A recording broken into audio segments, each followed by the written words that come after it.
You're here because you want to hear what most people miss. Some chords feel settled. Others feel like they are waiting. In a few seconds, you hear why.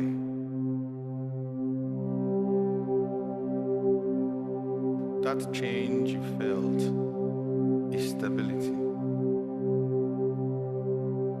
That stabilizing note is called the fifth.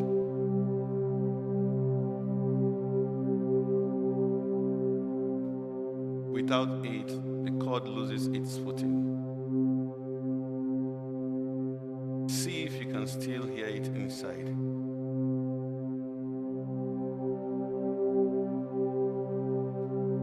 That is stability.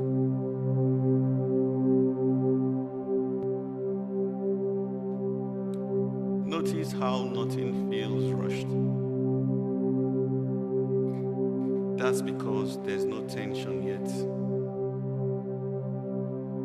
Next, you will hear what actually creates movement.